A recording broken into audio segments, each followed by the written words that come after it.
សួស្តីបងប្អូនទាំងអស់គ្នាដែលជាប្រិយមិត្តអ្នកស្ដាប់របស់ Channel និយាយតាមខ្មោចសូមស្វាគមន៍មកកាន់វីដេអូនិងសាច់រឿងថ្មីនៅក្នុងថ្ងៃនេះផងដែរសម្រាប់ថ្ងៃនេះគឺខ្ញុំមានសាច់រឿងដែលតាក់ទងទៅនឹងការឡងបន្លាចដែលបានមកពីប្រិយមិត្តអ្នកស្ដាប់របស់យើងដើម្បីយកមកដំណើរចែកជូនទៅកាន់បងប្អូនទាំងអស់គ្នានៅវេលាយប់នេះតែម្ដងសម្រាប់បងប្អូនប្រិយមិត្តអ្នកស្ដាប់ទាំងអស់ដែលខ្លាចដែលកំពុងតែគេងម្នាក់ឯងឬក៏ស្ថិតនៅក្នុងផ្ទះឬក៏បន្ទប់ម្នាក់ឯងបើសិនជាខ្លាចអាចនឹងកំតន់ស្ដាប់តែបើសិនជាមិនសូវជាខ្លាចទេហើយចង់ដឹងចង់ឮរឿងរ៉ាវតាក់ទងទៅនឹងមនុស្សតាក់ទងទៅនឹងការឡងបន្លាចបងប្អូនអាចស្ដាប់ជាមួយយើងទាំងអស់គ្នាឥឡូវនេះអញ្ចឹងដើម្បីកុំឲ្យបងប្អូនតឹងរង់ចាំនៅសាច់រឿងរបស់យើងនៅក្នុងថ្ងៃនេះយូរយើងចូលទៅដល់សាច់រឿងរបស់យើងតែម្ដងសម្រាប់សាច់រឿងទី1ដែលខ្ញុំនឹងលើកយកមកដំណើរនេះគឺខ្ញុំបានមកពីលោកពូម្នាក់ដែលមានឈ្មោះថាពូមេតក៏បានចែករំលែករឿងរ៉ាវដែលគាត់បានជួបជាមួយនឹងប្រពន្ធរបស់គាត់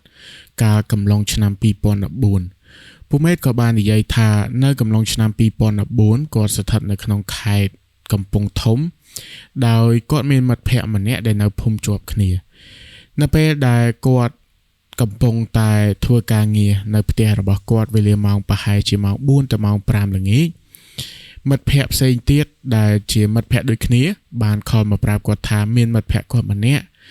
ដែលធ្លាប់រៀនជាមួយគ្នាហើយក៏រាប់អានគ្នាជាមិត្តជាសម្លាញ់តាំងពីនៅកន្លោះតាំងពីនៅក្មេងនោះកំពុងតែសង្គ្រោះបន្ទាន់នៅមន្ទីរពេទ្យនៅឯភ្នំពេញដោយសារតែគាត់មានបញ្ហាតាក់ទងទៅនឹងគ្រោះថ្នាក់ចរាចរណ៍កាលពីល្ងាចមិញនៅពេលដែលគាត់ធ្វើដំណើរទៅទិញជីដើម្បីយកមកដាក់ស្រែនៅពេលដែលឮដំណឹងនោះភ្លាមគាត់ក៏បានព្យាយាមរកលេខដើម្បីទំនាក់ទំនងទៅកាន់មិត្តភ័ក្តិគាត់ម្នាក់នោះពេលដែលទំនាក់ទំនងទៅប្រពន្ធនិងកូនរបស់លោកពូម្នាក់នោះបានប្រាប់ថាពេទ្យគេបានឲ្យត្រៀមចិត្តហើយប្រហែលជាអាចនឹងយប់បន្តិច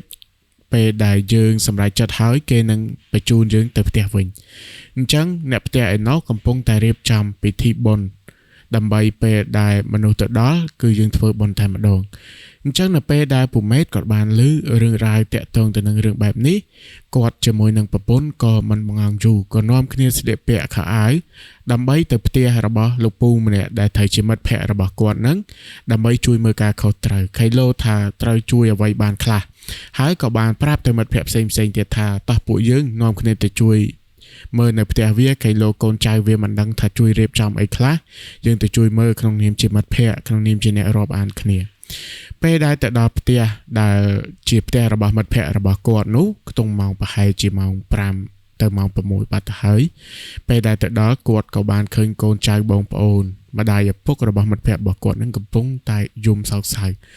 និងអ្នកដែលធ្វើរោងសង់រោងដើម្បីធ្វើបុណ្យក៏ធ្វើរោងទៅអ្នកដែលរៀបចំចុងភៅក៏រៀបចំក៏បានទៅដល់ក៏ជួយនិយាយនឹងលួងលោមទៅកាន់ម្ដាយឪពុករបស់មិត្តភ័ក្តិរបស់គាត់រួមជាមួយនឹងកូនក្មួយដែលកំពុងតែនៅត្រៀបត្រានៅទីនោះគាត់ក៏បានជួយមើលការខុសត្រូវទៅនឹងការងារមួយចំនួនជាមួយនឹងមិត្តភ័ក្តិរបស់គាត់ផ្សេងទៀតវេលាម៉ោងប្រហែលជាម៉ោង9កន្លះសពរបស់មិត្តភ័ក្តិរបស់គាត់ក៏បានបញ្ជូនទៅដល់ផ្ទះឡានសាមុយដែលដឹកពីភ្នំពេញទៅដល់ផ្ទះក៏បានលើកសពរបស់មិត្តភ័ក្តិរបស់គាត់ចុះពីលើឡានហើយយកទៅដាក់នៅលើផ្ទះដើម្បីតម្កល់ហើយធ្វើបុណ្យទៅតាមប្រពៃណីលោកតាអាចារ្យភ្លុករួមជាមួយនឹងបងប្អូនលោកយាយលោកតាមួយចំនួនក៏បានត្រៀបត្រាអង្គុយចាំគ្រប់គ្នាដើម្បីធ្វើពិធីនមស្ការឬក៏អាចនិយាយបានថាសូត្រមន្តបន្តិចមុនពេលដែលពេលព្រឹកយើងនឹងរៀបចំនិមន្តព្រះសង្ឃដើម្បីបាំងស្គរឬក៏ធ្វើពិធីបុណ្យសពរបស់គាត់នៅពេលដែលលោកតាអាចារ្យរួមជាមួយនឹងលោកយាយលោកតាប្រហែលជាខ្ទង់10នាក់បានរៀបចំពិធីសូត្រមន្តពូមេតរួមជាមួយនឹងប្រពន្ធគាត់និងមិត្តភ័ក្តិផ្សេងទៀតក៏នាំគ្នានៅខាងក្រោមកំឡុងពេលដែលពួកគាត់អង្គុយនៅខាងក្រោមដើម្បីស្ដាប់លោកយាយលោកតាកំពុងតែនមស្ការនោះគាត់ក៏ស្រាប់តែចាប់អារម្មណ៍ថាមានខ្យល់ត្រជាក់បក់មកពីទិសខាងជើងដែលធ្វើឲ្យពួកគាត់ម្នាក់មានអារម្មណ៍តែព្រឺស្បល់កំឡុងពេលដែលមានខ្យល់បក់តិចនោះបងប្អូនទាំងអស់គ្នាក៏លីឡំជាមួយនឹងសំឡេងខ្លែងស្រាករួមជាមួយនឹងសំឡេងឆ្កែលូផងដែរពេលនោះពូមេតហើយនឹងមិត្តភ័ក្តិផ្សេងទៀតក៏បានធ្លោយមាត់និយាយថាប្រហែលជាវាទៅតែមកដល់ផ្ទះហើយមើលទៅពោះឡានគេបើកលឿនប្រហែលជាវាមកមិនតាន់ទៅតែមកដល់ថ្មើរជើងអញ្ចឹងបើសិនជាមកដល់ហើយឡើងទៅលើផ្ទះទៅសាពះអាចារ្យ ហើយទទួលបននមស្ការរបស់ដូនតាអាចារ្យដែលគាត់បានរៀបចំហ្នឹងទៅមិនបាច់នៅក្រោមនេះទេពួកអញរៀបចំហើយគ្រាន់តែពួកគាត់និយាយអញ្ចឹងភ្លាមម្នាក់ហ្នឹងគឺព្រឺក្បាលខ្ញាហើយរួមទាំងសម្លេងឆ្កែលូហ្នឹងក៏កាន់តែខ្លាំងបន្ទាប់ពីឆ្កែលូឆ្កែព្រុសបានរយៈពេលមួយសន្ទុះធំសម្លេងនោះក៏បានស្ងាត់ទៅវិញវេលាម៉ោង10កន្លះទៅហើយដែលពិធីបុណ្យសពនេះគឺបាននមស្ការហើយរងចាំពេលព្រឹកញាតិមិត្តបងប្អូនហើយនឹងព្រះសង្ឃក៏បាននិមន្តមកដល់តែពូម៉េតមិនបាននៅសម្រាប់ទីនោះទេដោយសារតែកូនចៅនេះនៅផ្ទះមិនហ៊ានដេកតែឯងហើយមួយវិញទៀតនោះក៏នៅនោះក៏មានបងប្អូនញាតិជិតខាងនោះគេនៅត្រៀបត្រាច្រើនគូសំដែរ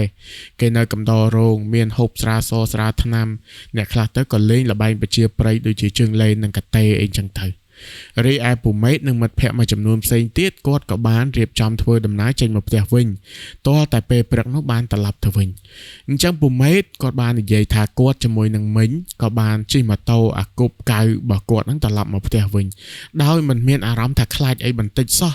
គាត់ជិះធម្មតាតែដោយសារតែភ្លើងម៉ូតូនឹងវារៀងមិនសូវជាភ្លឺ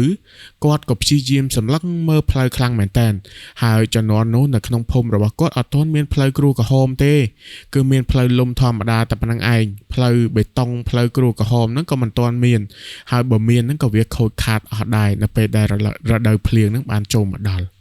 កំពុងតែធ្វើដំណើរចាក់ចេញពីផ្ទះរបស់មិត្តភ័ក្តិរបស់គាត់ដែលកំពុងតែរៀបចំពិធីបុណ្យសពនោះបានរយៈពេលប្រហែលជាក្នុង10នាទីគាត់អត់ទាន់ចេញផុតពីភូមិមួយនោះទេបងប្អូនទាំងអស់គ្នាកំឡុងពេលដែលគាត់ព្យាយាមកំពុងតែពិនិត្យមើលផ្លូវខាងមុខដោយសារតែភ្លើងម៉ូតូហ្នឹងវាមិនសូវជាភ្លឺគាត់ក៏ស្រាប់តែប្រទះឃើញឆ្កែមួយក្បាលពណ៌ខ្មៅធំមែនតើកំពុងតែដេកទៅតឹងខ្នល់ពេលនោះគាត់ភ្ញាក់ព្រឺតហើយក៏មានអារម្មណ៍ថាចំឆ្កែពីណាគេក៏ធំម្ល៉េះហេតុអីក៏មកដេកចំកណ្ដាលខ្នល់គាត់ក៏ជិះទៅមិនហ៊ានកាផ្លេឬក៏មិនហ៊ានធ្វើអីឆ្កែនោះទេក៏ប៉ុន្តែពេលដែលគាត់ជិះចិត្តដល់ឆ្កែនោះមែនតើគាត់បែរទៅជាឃើញថាមិនមែនជាឆ្កែទេគឺជាបាវពណ៌ខ្មៅមួយដែលគេបោះឬក៏គេធ្លាក់ចោលនៅកណ្ដាលថ្នល់ភ្លាមនោះគាត់ក៏បានសួរទៅកាន់ប្រពន្ធរបស់គាត់ថាឯងមានបានឃើញស្អីនៅខាងមុខម៉ូតូមិញអត់ប្រពន្ធគាត់ថាបានឃើញតីពណ៌ខ្មៅមួយមិនដឹងថាគេជ្រុះអីទេឯងបើមិននេះទេឈប់មើលទៅឃើញលោថាជាងកជាអីហ្នឹងជាងលើកដាក់ម៉ូតូហ្នឹងយកទៅផ្ទះនៅពេលដែលពូម៉េតលើអញ្ចឹងគាត់ក៏ឈប់ម៉ូតូហើយគាត់ក៏បែរក្បាលម៉ូតូដើម្បីឲ្យមានភ្លើងបំភ្លឺមកកន្លែងតីនឹងវិញស្រាប់តែគាត់បែរភ្លើងម៉ូតូត្រឡប់មកក្រោយវិញគាត់ឃើញបែរទៅជាសត្វឆ្កែទៅវិញមុនដំបូងឃើញជាសត្វឆ្កែក្រោយមកឃើញជាតីក្រោយមកក៏ឃើញជាឆ្កែវិញប្រពន្ធគាត់ក៏ថាហាហើយមិញអញខ្ញុំឃើញតីដែរហើយឥឡូវគូឆ្កែធំឯងតើលឿនតែឆ្កែគេដេញគេអីទៅអញ្ចឹងណាអញ្ចឹងពូម៉េតហ្នឹងក៏បញ្ញាត្រឡប់ម៉ូតូមកខាងផ្លូវមកផ្ទះវិញហើយក៏ជិះបដៅគិតបដៅថាអីអញមិញឃើញឆ្កែច្បាស់ចេះហើយទៅឃើញជាតីហើយដល់ពេលអញក្បែរម៉ូតូមកវិញបែរទៅជាឃើញឆ្កែវិញជុំអាមិនឯប្រកាសចេះវើយមិនមកកំឡងអញទៅផ្ទះព្រឹកអញមកវិញហើយអញ្ចឹងណាគាត់គិតក្នុងចិត្តអញ្ចឹងថាគាត់អត់ហ៊ាននិយាយឲ្យប្រពន្ធគាត់ឮទេកំឡុងពេលដែលគាត់ជិះមកដល់ជិតព្រំប្រទល់ភូមិគាត់និងភូមិមិត្តភ័ក្តិរបស់គាត់ដែលបានស្លាប់នឹងហើយស្រាប់តែគាត់ឮសំឡេងមនុស្សជជែកគ្នានៅកលៀតលបងដែលគាត់ចាំបានថាលបងនោះគឺជាលបងដីឡូដីមិនមែនដីឡូទេសុំទោសគឺដីចការបស់អ្នកធំម្នាក់ដែលគាត់បានពាត់លបងកពស់ផុតក្បាលនោះហើយខាងក្នុងលបងនោះគឺមានដើមស្វាយមានដើមឈើផ្សេងហ្នឹងនៅក្នុងចការបស់គាត់អញ្ចឹងគាត់ឮសំឡេងចែកនិយាយគ្នាអញ្ចឹងគាត់គិតថាអូប្រហែលជាក្មេងៗហ្នឹងវាមកពួនសង្ងំលេងទូរស័ព្ទហ្នឹងនៅកលៀតលបងហ្នឹងហើយក៏មិនដឹងចេះតែជិះបដាប្រពន្ធគាត់ក៏កេះសួរថាឯងមានឮសំឡេងអីអត់គាត់គាត់ថាឮសំឡេងកូនក្មេងវាចែកគ្នាប្រហែលជាពួកវាហ្នឹងមកលេងហ្គេមនៅចិត្តលបងហ្នឹងឯងតែប្រពន្ធគាត់នឹងបានប្រាប់គាត់វិញថាទេខ្ញុំដូចអត់ឮសំឡេងក្មេងទេខ្ញុំឮសំឡេងមនុស្សដូចបំពេកូនឬក៏សំឡេងបំពេកូនមើលឯងស្ដាប់តិចមើលស្អីគេហ្នឹងស្រាប់តែពេលដែលគាត់ផ្ទៀងស្ដាប់ទៅបងប្អូនគឺជាសំឡេងបំពេកូនអញ្ចឹងគាត់គិតថាបើសំឡេងបំពេកូនមានតែអ្នកនៅម្ដុំហ្នឹងកូនខ្ចីតែយើងជិះផុតពីផ្ទះគេឆ្ងាយគួរសមហើយនៅម្ដុំនេះក៏មានផ្ទះអញ្ចឹងប្រពន្ធគាត់ក៏ប្រាប់ថាឯងមួម៉ូតូឲ្យលឿនតិចទៅអញ្ចឹងព្រោះនៅម្ដុំនេះអត់មានផ្ទះទេហើយក៏គ្មានអ្នកណាមកពេកូននៅនឹងដែរគាត់និយាយធម្មតាតែអារម្មណ៍មួយហ្នឹងពូម៉េតក៏បានដាក់ នៅក្នុងចិត្តរបស់គាត់ថាជារឿងដែលមិនធម្មតាហើយក៏ជាលើកទី1ដែលគាត់ជួបដែរព្រោះតាំងពីក្មេងមកដល់ពេលចាស់ហ្នឹងគាត់មិនដែលជួបរឿងតាក់ទងទៅនឹងខ្មោចអំពែកូនឬក៏អីហ្នឹងទេអញ្ចឹងពេលដែលជិះម៉ូតូលឿនផុតពីកន្លែងនោះមកក៏ត្រូវឆ្លងកាត់ស្ពានមួយដែលស្ពាននោះពីអតីតកាលហ្នឹងធ្លាប់បានគេកំទេចចោលមកសាតែក៏ត្រូវពុទ្ធបរិស័ទសាងសង់មកវិញនៅក្នុងកំឡុងឆ្នាំ2001ហើយស្ពានចាស់សាងសង់តាំងពីសម័យ1970សាងសង់ហើយក៏ខ្មែរក្រហមមកដល់ក៏គេកំទេចស្ពាននោះចោលហើយក៏គេសាងសង់វិញនៅឆ្នាំ2001អានេះខ្ញុំបញ្ជាក់ណាក៏ប៉ុន្តែស្ពាននោះបងប្អូនទាំងអស់គ្នាអ្នកភូមិគេល្បីថាមានជើងកបហើយក៏ធ្លាប់មានមនុស្សដែលបានស្លាប់នៅលើស្ពាននោះដែរគឺដោយសារតែគាត់ខូចចិត្តហើយគាត់ក៏បានចងខ្សែនឹងខ្លួនឯងហើយទម្លាក់នៅនឹងប្រកាន់ដៃស្ពាននោះតែម្ដងតែរឿងនោះវាកន្លងផុតទៅប្រហែលជាជិត10ឆ្នាំទៅហើយតាំងពីស្ពាននោះសង់ហើយថ្មី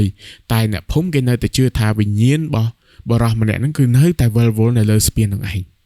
តែពេលដែលគាត់ជិះមកដល់ថងចំណុចស្ពាននឹងភ្លាមគាត់ចុចកាផ្លេ3ដងហើយគាត់និយាយថាជិះវើយជិះបញ្ញាប់ទៅទេអញ្ចឹងណាពេលហ្នឹងប្រពន្ធគាត់សួរថាបើឯងនិយាយមួយពីណាគាត់កថាអត់មាននិយាយមួយពីណាទេគឺជាទម្លាប់ពេលដែលយើងជិះធ្វើដំណើរពេលយប់យើងតែងតែស៊ីផ្លេតែងតែអីចឹងទៅបើសិនជាដល់ស្ពានអញ្ចឹងណាអញ្ចឹងក៏ជិះទៅផុតទៅតែជាក់ស្ដែងបងប្រុសម្ចាស់សាច់រឿងលោកពូមេតម្ចាស់សាច់រឿងក៏បាននិយាយថាគាត់អត់ច្បាស់ទេតែគាត់បានឃើញខ្មោចឬក៏ឃើញវិញ្ញាណតែកំឡុងពេលដែលគាត់ជិះមកដល់ថងចំណុចជិតស្ពានហ្នឹងប្រកាន់ដៃស្ពានมันវាមានប្រឡោះគាត់ថាបានឃើញហាក់ដូចជាមានក្បាលមនុស្សហ្នឹងឲ្យតាមប្រកាន់ដៃស្ពានហ្នឹងមកមើលគាត់អាពេលដែលភ្លើងម៉ូតូចាំងតែកន្លែងប្រកាន់ដៃស្ពានហ្នឹងណាតែគាត់ឃើញតែមួយផ្លែតទេមិនដឹងថាមកពីភ្នែកគាត់ព្រើសវាំងឬក៏យ៉ាងណាតែគាត់ឃើញហាក់ដូចជាក្បាលមនុស្សអញ្ចឹងមកគាត់ក៏ផ្លេហើយគាត់ចុចអញ្ចឹងដើម្បីកុំឲ្យប៉ះពាល់គេបើសិនជាយើងមើលមិនឃើញអញ្ចឹងពេលដែលគាត់ជិះផុតស្ពានហ្នឹងហើយស្រាប់តែម៉ូតូគាត់តឹងនោះតឹងមូលអត់ចង់ទៅមុខទេរបៀបថាវាងាងតែចែកដល់នេះវាជិតដល់ផ្ទះដែរអញ្ចឹងពេលដែលមកដល់ផ្ទះប្រពន្ធគាត់ក៏ចុះហើយគាត់ក៏បញ្ចូលម៉ូតូ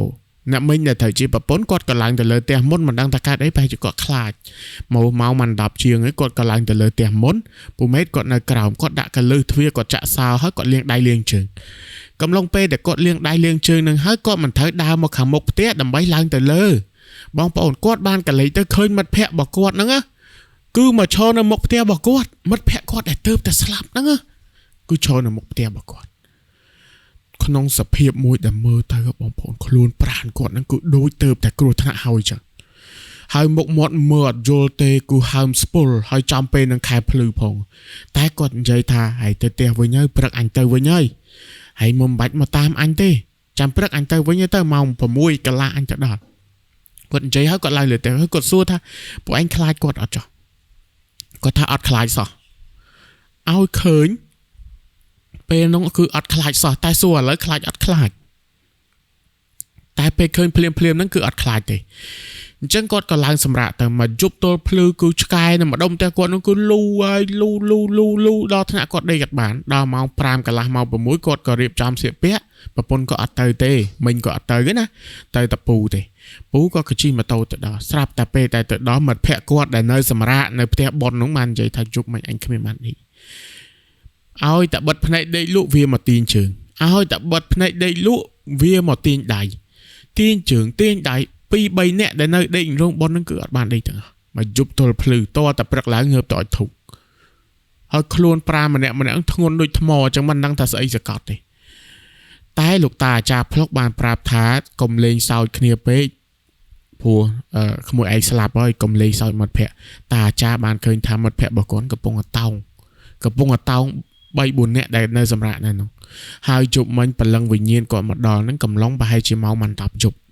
សពមកដល់ម៉ោង9ព្រលឹងវិញ្ញាណម៉ោងប្រហែលជាម៉ោង10ជប់បានមកដល់តាអាចារ្យថាដើរមកដល់តតែគាត់សុំប្រភុំសុំជំនាញផ្ទះឲ្យចូលបានចូលបានហើយអញ្ចឹងពេលដែលមកដល់ហើយគឺដើរពេញផ្ទះពេញភូមិហ្នឹងគឺដើរមិនដឹងថាដើរទៅណាខ្លះទេតតែភ្ញាក់ពីយប់ឡើងមកដល់វិញអញ្ចឹងបងប្អូនទាំងអស់គ្នាវិញ្ញាណរបស់មិត្តភ័ក្តិរបស់ពូមេតហ្នឹងគឺពិតជាបានទៅដល់ផ្ទះមែនអញ្ចឹងពេលដែលធ្វើបុណ្យធ្វើអីហើយរៀបចំបូជារៀបចំអីហើយបានពូមេតគាត់ត្រឡប់មកផ្ទះវិញតែកំឡុងពេល7ថ្ងៃដែលមិត្តភ័ក្តិក៏បានស្លាប់ហ្នឹង បងប្អូនកូនចៅរួមជាមួយនឹងពុមេតរួមជាមួយនឹងអ្នកផ្សេងទៀតគឺបានឃើញម្នាក់យ៉ាងតិច3ដងហើយឲ្យឃើញនឹងឃើញបែបលឹបឡោបើពុមេតវិញគឺពេលឲ្យតែគាត់ដល់ពេលដែលគាត់នៅតែឯងដូចគាត់ទៅវាឬក៏គាត់ទៅណាតែឯងចឹងគឺគាត់ក៏លេចទៅឃើញតែឃើញមួយផ្លែតដូចមកលួចមើលយើងចឹងណាបងប្អូនមានអារម្មណ៍ថាព្រឺសបល់អត់គឺដូចមកលួចមើលយើងចឹងហើយក៏បាត់ទៅហើយដល់ថ្ងៃចុងក្រោយថ្ងៃទី7គឺមកយល់សពច្បាស់មកប្រាប់ថាគាត់បានទៅហើយគាត់ទៅហើយអញ្ចឹងគាត់លែងបានមកលេងទៀតហើយគាត់ទៅហើយគឺលែងឃើញរហូតមកដល់ពេលបច្ចុប្បន្ននឹងឯងអញ្ចឹងបានថារឿងខ្លះបងប្អូនរឿងខ្លះគឺវាស្ដែងពេកពេលខ្លះវាហួសនឹងពីឧបនិស្ស័យនៃការជឿរបស់យើងណាតែបើអ្នកជួបជាក់ស្ដែងប្រកាសណាគឺប្រកាសជាជឿដោយសារតែគាត់ដឹងថាជាក់ស្ដែងគឺវាពិតជាមានមែនសម្រាប់ខ្ញុំគិតថាវាពិតជាមានពិតប្រកាសមែនហើយពុំមែនគាត់និយាយថាគាត់ក៏ដែរជួបចឹងណាគឺស្ដែងពេលដែលជួបដំបូងគឺអត់ខ្លាចទេតែដល់ពេលយកមកនិយាយឡើងវិញគឺមានអារម្មណ៍ថាព្រឺសបល់ហ្មងចឹងសម្រាប់បងប្អូនយល់ឃើញយ៉ាងណាចំពោះសាច់រឿងទី1នេះបងប្អូនអាច comment នៅខាងក្រោមវីដេអូនេះបានសម្រាប់សាច់រឿងទី2នេះគឺខ្ញុំបានមកពីលោកគ្រូពេទ្យម្នាក់ដែលគាត់មានឈ្មោះថាលោកគ្រូពេទ្យកុសលហើយរឿងរ៉ាវដែលនឹកស្មានបណ្ដោះមួយទៀតហើយដែលបានកើតឡើងលោកគ្រូពេទ្យកុសលក៏បាននិយាយថាកាលពីដំបូងឡើយគឺគាត់មិនដែលបានជួបប្រទះទៅនឹងអមនុស្សសោះគាត់ធ្វើការនៅពេទ្យគាត់រៀនចប់គាត់ធ្វើការនៅពេទ្យតាំងពីគាត់រៀនអត់ទាន់ចប់ហើយក៏គាត់ទៅណាទៅណីគេនិយាយថាមានមនុស្សមានខ្មោចគាត់អត់ដែរជឿហើយក៏គាត់អត់ដែរឃើញតែកំឡុងឆ្នាំ2020គឺគាត់ជួបនៅបទវហេតុគ្រោះថ្នាក់ចរាចរណ៍មួយបានកើតឡើងរវាងគាត់ជាមួយនឹងឡានគាត់ធ្វើដំណើរមកពីការមិត្តភ័ក្តិហើយត្រូវបានឡានមួយគ្រឿងបុកគាត់ពីក្រោយធ្វើឲ្យគាត់ចំផ្នែកក្បាលខ្លាំងហើយរហូតដល់គាត់ត្រូវបានបញ្ជូនទៅប្រទេសវៀតណាមកំឡុងពេលដែលគេបញ្ជូនគាត់ទៅប្រទេសវៀតណាមគាត់អត់ដឹងខ្លួនទេហើយព្រលឹងវិញ្ញាណរបស់គាត់ហ្នឹងគឺនៅខ្មែរហ្នឹងឯងគាត់ដើរតែតោវិលរកផ្លូវមកទេអត់ឃើញទេគាត់នៅចាំគាត់ថាគាត់នៅចាំហើយរហូតទៅដល់គាត់ដើរទៅជួបខ្ទមអ្នកតាជួបអាស្រមមួយគេអ្នកតាហ្នឹងបានប្រាប់ថាឲ្យគាត់ដើរទៅកើតត្រង់ហើយទិញឈ្មោះខ្លួនឯងឲ្យជាប់ព្រោះគាត់អត់ទាន់ស្លាប់ទេគ្រាន់តែព្រលឹងវិញ្ញាណគាត់ចេញពីខ្លួនរកផ្លូវចូលអត់ឃើញអញ្ចឹងទៅទិសខាងកើតទៅព្រោះគេយករូបរាងកាយគាត់ទៅទិសខាងកើតហើយដើររហូតហើយជួបគេតាណាសុំគេតានឹងទៅមុខបន្តទៅគាត់ដើររហូតតែគាត់ដឹងខ្លួនរយៈពេល15ថ្ងៃនៅប្រទេសវៀតណាមទើបគាត់ដឹងខ្លួនមកវិញហើយគាត់ចាំថាពេលដែលគាត់បើកភ្នែកមកភ្លាមគាត់មិនមែនឃើញតែម្ដាយឃើញតែឪពុកឃើញតែពេទ្យទេតែគាត់ឃើញវិញ្ញាណខ្មោចផ្សេងទៀតដែលនៅក្បែរគាត់ហាក់ដូចជាមកចាំមើលគាត់ឬក៏មកចាំអីចឹងណាតែគាត់ឃើញតែមួយផ្លែទេគាត់ក៏ដឹងខ្លួនគាត់ក៏ញីភ្នែកគាត់ក៏អីទៅក៏លែងឃើញលែងអីវិញចឹងទៅតែគាត់ថាគាត់មានអារម្មណ៍ថាពេលដែលគាត់ដឹងខ្លួនមកវិញខ្លួនប្រាណរបស់គាត់គឺស្ពឹកទាំងអស់ដោយសារតែគាត់ដេកអត់កម្រើករយៈពេល15ថ្ងៃហើយអត់បានងូតទឹកអត់បានអីទាំងអស់ហើយក៏គ្មានសង្ឃឹមដែរនៅរយៈពេល2ថ្ងៃទៀតបើសិនជាមិនដឹងខ្លួនពេទ្យខាងវៀតណាមនឹងបញ្ជូនគាត់មកខ្មែរវិញដើម្បីឲ្យគ្រួសារយកទៅធ្វើបុណ្យកំឡុងពេលដែលបញ្ជូនទៅបានមួយអាទិត្យពេទ្យខាងវៀតណាមគេក៏សួរដែរថាយើងគួរតែបោះបង់ឬក៏បន្តបើសិនជាបោះបង់គេរៀបចំសពដឹកឲ្យយកទៅស្រុកវិញតែបើសិនជាយើងនៅតស៊ូបន្តយើងនៅមានលុយគេនៅព្យាបាលយើងបន្តទៀតតែម្ដាយឪពុកគាត់ថាអស់ទៅដើម្បីព្យាបាលគាត់ឲ្យជាគឺគាត់ត្រូវតែមើលរហូតដល់គាត់អស់លទ្ធភាពអញ្ចឹងរយៈពេលកន្លះខែទើបគាត់ដឹងខ្លួនត្រឡប់មកវិញទៅពេលដែលគាត់ដឹងខ្លួនត្រឡប់មកវិញគាត់ក៏បាននៅព្យាបាលមួយរយៈពេលហើយគាត់បានត្រឡប់មកព្យាបាលនៅខ្មែរបន្តទៀតរហូតដល់គាត់បានទៅធ្វើការងារវិញធម្មតាក៏ប៉ុន្តែបងប្អូនទាំងអស់គ្នានៅពេលដែលគាត់ជាហើយគាត់បានទៅធ្វើការគាត់ចាប់ផ្ដើមមានអារម្មណ៍ថាខ្លួនឯងចម្លែកហាក់ដូចជាភ្ញាក់ខុសពីធម្មតារួមជាមួយនឹងមានអារម្មណ៍ថាហាក់ដូចជាមានអ្វីមួយយ៉ាងដែលឲ្យគាត់ឃើញលឹបឡោចឹងថ្ងៃមួយគាត់និយាយថាគាត់ទៅយាមនៅពេទ្យបងឯកខេត្តរបស់គាត់ធម្មតាហើយគាត់មិនមែនយាមតែម្នាក់ឯងទេគាត់មានគ្នាផ្សេងទៀតដែលដាក់វេនយាមអញ្ចឹងណាស្រាប់តែកំឡុងពេលហ្នឹងគាត់ក៏មានអារម្មណ៍ថាគាត់ឈឺបត់ដៃបត់ជើងអញ្ចឹងគាត់ក៏ដើរទៅបន្ទប់ទឹកសម្រាប់បុគ្គលិកពេទ្យមិនមែនជាបន្ទប់ទឹករបស់អ្នកជំងឺទេតែគាត់ត្រូវឆ្លងកាត់ខាងក្រៅបន្ទប់ផ្សេងទៀតដូចជាបន្ទប់វះកាត់បន្ទប់សម្រាលអីចឹងណាដើម្បីទៅដល់បន្ទប់ដែលគាត់ត្រូវបត់ដៃបត់ជើងហ្នឹងពេលតែគាត់បើកទ្វារបន្ទប់មកភ្លាមគាត់បានឃើញស្ត្រីមានផ្ទៃពោះម្នាក់គាត់កាន់សរោមរួមជាមួយនឹងកាន់សរងរបស់គាត់ដើម្បីថាគាត់ស្លៀកសរងហើយគាត់ពាក់ áo hơi quạt căn sờ rồng nó lơ làng lớn nặng đầy mà kháng đôi dừng vậy phía sau sầm anh thay lôi chai sờ rồng á cái đọc sờ rồng nó tiền mà khang lơ đầy đầm bầy quạt đà hơi quạt đà môi cầm long pe nó mau bay chưa mau mình đập cái là hơi quạt đà tầm này anh quạt nè kia môi nó cứ bong mà cha xây rướng con vậy ta được cụ pe mà cha xây rướng nó còn vậy ta cứ ở miền khơi nè thì cứ miên tại bong xây năng mình này đá tới mò có thời năng bong đá tại anh khá chạy vào đây có thể ná mày ở bờ bồn tầng ngôn đá tại anh có mình toàn bàn tới xua tới ấy đi có tới bọt đại bọt chơi sân cái thà háo chăm con đá bỏ hô từ xua thà bỏ anh mày bàn đá tại anh cho mình ở kia đá cho mùi trắng á có trâu bị tục tật hái có tranh vào vịnh tập để tranh vịnh bạt bong xây nữa nè bắt bong xây nồng ót ban khơi quạtในกะไลนุ่งติดเตะใต้เป้เด็กกดบางทวีเป้เนี่ยโชว์มาบางทวีประตูเด็กกดสำระเนี่ยโชว์มาสลับแต่เคยบองใส่นั่งกุยในกะไอบอกกดเป้ดังเพลียมากูกดเพลียเหมือนแต่กดจังใส่แต่กดเห็นใส่เตะโดยซาแต่คลายเพลียในจุ่มงื้อหรือก็เป้เซ็งติด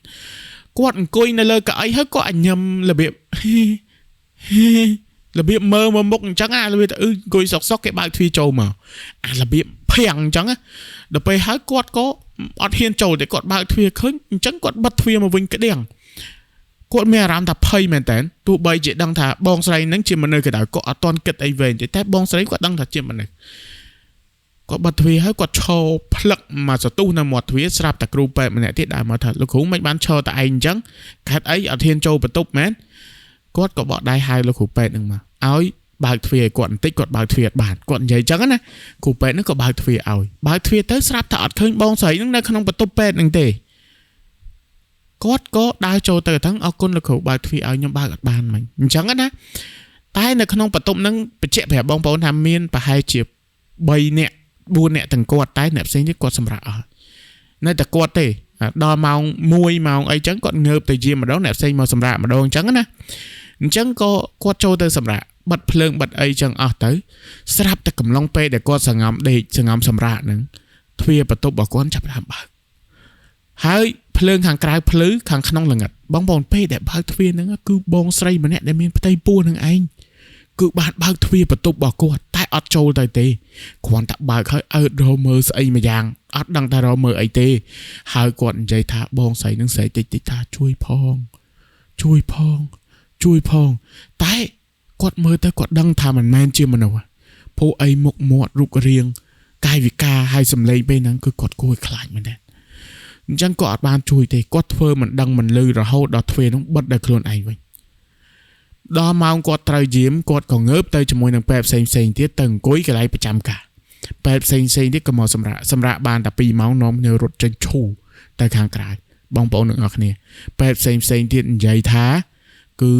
เคยขโมยใส่มันเนี่ยในขนมประตูช่อในกระไรแกรดปุกกอสำระน้อมคะแนนมอสำระกระไรเจียมต่างออกคะแนนกำลังเป็นนั่งก็อัดเจอแต่ก็กระทับบองใส่นั่งเจียมมันได้ทอมนะแต่เจ็ดสไลด์ก็มันหายไปแต่กดดังเรื่องเตอกับประตูวิญญาณขโมยบองใส่มันเนี่ยนั่นคือกดสลับได้ซากดสำระกูนั่งไอหายกดสลับอยู่มุนตั้งปิดมุนบองได้เจียมมาจากใส่เรื่องนั่งกดโจมมาเทการนั่งมันตีแปดบางไอนั่งเตียตายกำรอเอาเกเคยหายบทสันเจเคยเนี่ยนั่งคือดังชื่อจิรุสหายเคยหายคือเคยเตียนหายเรื่องรายจิตรายเตียนแต่กอดจูบนั่งขนมมันตีแปดแต่กอดเธอการเมียนตั้งปีวิญญาณขมายวิญญาณมันเนื้อจ่าหายจุงกาเตจิมาโตตามพลายตะเคยเดินในตามพลายสมานแต่เนี่ยครัวหน้าจราจรเจสไตน์คือแม่นี่กลายนั่งกิเตอร์ไปสลับใจรวมเตอคือหาโดยจะเอากอดเคยอย่างหยอดมามวยเตี้ยบองเปาหนึ่งออกเนี่ยกอดเตอสมระเตี้ยสำนักมากระไรได้กอดเตยจมูกนังมัดแผลบอกกอดแต่ดาวเลยกอดถากระปุ้งแต่ได้ลุซอกสลับแต่บานเคยมันเลยใส่มันเนี่ยอังกุยในจองเชิงกอดก็เงือบสูงเงือบสูแต่เฮ้ยมาปีหน้าจังนะอาไปแต่เงือบปีเด็กเพลียมสับทำมันเนี่ยใส่นั่งใจต่อตะกอดเป็นท่าขย่มนั่นหนึ่งใจต่อตะกอดมามัดจังฮับบัดช่างบอกกอดก็ดังมัดแผลกอดเอ้ยเงือบมัดแผลกอดสูตะกัดไอ้กอดก็ปราบท้า mình bạn khơi mình sấy mình ăn cùi trên nè hỏi dây ta mà mặt hết bạch chẳng mặt phẹ bọc cốt của ta lưngยังเพลียมcứ bao phượng cột tầng phượng bạc côn nâng phượng trong bát tụp ấy hỏi non phượng cùi tôi phượng tai cầm long pe để cột cùi nâng còn lư sầm lấyในข้างกระไรhỏi qua ở bàn khơi ấy tít tê còn ở tha pe bạcล้างcộtก็ check in จังmở sạpแต่เคยมันใส่กาพิจุมันนั้นคอยnơiมอจะตาได้กอดชมเอาสำหรับกอดกระทำมันเนี่ยใส่นั้นคือเชื่อวิญญาณแต่สำหรับบองปูนกระทำอย่างไรให้กอดใหญ่ท้ากอดเคยได้มาเพลย์เตะแต่กอดพเนียแมนแตนจีไปใส่ในเปแต่กอดเรียบจังมาแต่วิ่งกอดบ้านเคยมันเนี่ยใส่นั้นกุยในมอจะตามือมาก่อนแต่บองมดกัดโจเลยเบอร์เซนจีมันนึงแมนใหญ่แต่มาหมัดบัดชังแมนใจประมาณพี่หรือก็ประมาณกายยี่นะแต่ก็ท่าก็ใส่คลายเตะเอาไว้เด็กกอดคลายคือรูปเพียบมาจำนวนในกอดเคยเนี่ยไปปัจจุบันมาเอาไปปัจจุบันนั้นจุงกาเกอดเคยได้แต่กอดเคยหายจุงกากอดไปทำเมาสระด้วยมันเนี่ยใส่นั่นก็ใส่คลายประมาณเตะกอดคลายจีเกอ่านลับเลวคือกอดท่ากอดคลายเหมือนแต่แต่เบอร์เมาสระมันคืออดคลายเตะจังนี่คือเจเรื่องรายแต่งปีแต่บานการลายเลยเปรย์มันเนี่ยสลับบ่เยอะหายก็บานใจดำเลยมาการขยมก็บานดำนาบันต้อแต่การมองโพนึงออกเนี่ยสำหรับการสลับจิกากำสานหายจิกาเก็บพิจารณาติดจอเอาคนมองโพสำหรับการสันดับคอมเพลตจุด subscribe ด่าสัญญากันดังมันเนี่ยมวยพร้อมบัดสันจิเป็นจัดการดำนาจูบคณีในวิดีโอกราวประต่อเตียน